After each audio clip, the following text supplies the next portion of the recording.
Seumpama biji. Shalom, saudaraku yang sekalian, kembali kita pagi hari ini dan kita lanjutkan pembicaraan kita, yaitu tentang apakah kita ini orang berhikmat atau apakah kita ini berhikmat. Dan kita telah melihat banyak hal untuk beberapa hari yang lalu bahwa hikmat adalah diawali dengan takut akan Tuhan. Hikmat adalah membuat kita ini boleh melihat akan menarik kuasa Tuhan turun di muka bumi. Hikmat itu bukan sesuatu yang dikatakan, tetapi hikmat adalah sesuatu yang dibuktikan. Dan orang lain bisa melihatnya, itu seperti itu. Dan pagi ini kita akan melihat tentang hikmat itu, kebijaksanaan atau wisdom itu. Saudaraku yang kasih Tuhan, kita akan lihat, tapi sebelumnya kita akan baca ayatnya yang terdapat di dalam Mazmur 111 ayat yang ke-10. Permulaan hikmat adalah takut akan Tuhan, semua orang yang melakukannya berakal budi yang baik, puji-pujian kepadanya tetap untuk selamanya. Saudaraku yang kasih Tuhan, bahwa hikmat adalah sesuatu yang luar biasa yang harus dimiliki oleh setiap kita. Dan sekali lagi saya katakan, hikmat adalah sesuatu yang bisa didisplay, dinyatakan, dilihat, dan diakui oleh orang. Apakah dalam perjalanan kita ada orang-orang yang melihat hikmat dalam hidup kita, sehingga kita ini diakui bahwa kita adalah orang yang berhikmat, yang menarik surga turun di muka bumi. Kita pernah dengar akan doa Bapa kami, datanglah kerajaanmu di bumi seperti yang ada di surga. Itu hikmat, saudara kasih Tuhan.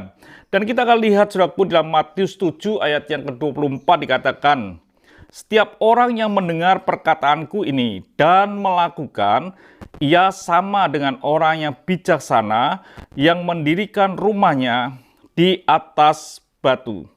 Jadi saudaraku yang kasih Tuhan, dikatakan dengan jelas bahwa orang yang mendengar perkataan Tuhan, bahkan melakukan, itu disebut orang yang bijaksana, yang bisa mendirikan rumah di atas batu. Apa yang terjadi?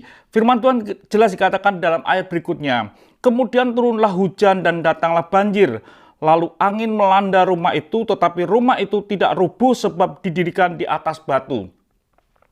Jelas saudara kasih Tuhan bahwa orang yang berhikmat itu ternyata orang yang bisa membuktikan kekokohan, keteguhan sampai akhir sekalipun ada masalah yang terjadi dalam hidup kita.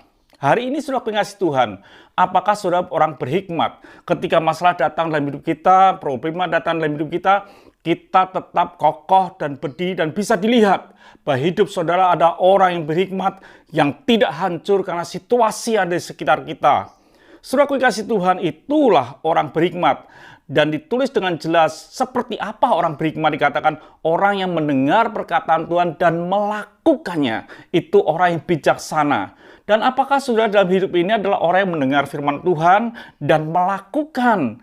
Kalau saudara seperti itu, saudara akan adalah orang yang berhikmat, yang mendirikan rumah di atas batu. Dan ketika masalah itu datang, maka saudara akan tetap mampu berdiri teguh dan membuktikan siapa saudara adalah orang-orangnya Tuhan di muka bumi ini.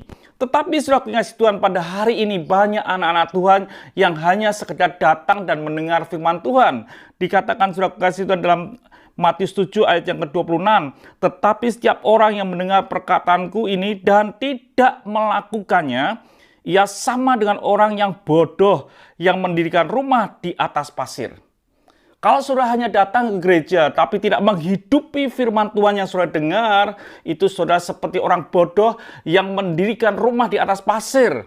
Dan ketika kemudian turunlah hujan dan datanglah banjir, lalu angin melanda rumah itu sehingga rubuhlah rumah itu dan hebatlah kerusakannya. Apakah yang terjadi dalam hidup kita?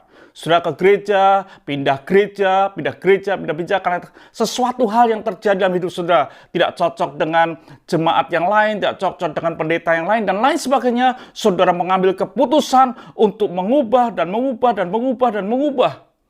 Dan saudara kasih Tuhan, terbukti saudara tidak kokoh. Ketika masalah datang, saudara tidak kokoh, saudara runtuh begitu dan kerusakannya besar.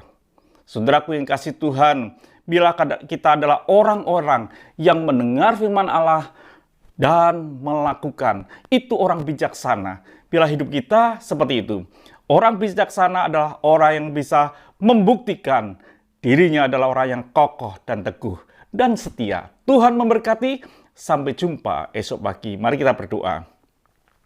Kami bersyukur ya Tuhan untuk hari ini. Biarlah kami adalah orang yang mendengar firman Allah dan melakukan dan menghidupi firman itu, supaya kami adalah orang yang bijaksana, orang yang berhikmat, sehingga kami bisa membuktikan kekokohan iman kami dalam hidup kami. Terima kasih Bapa.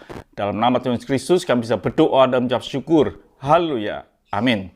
Tuhan memberkati. Sampai jumpa esok pagi.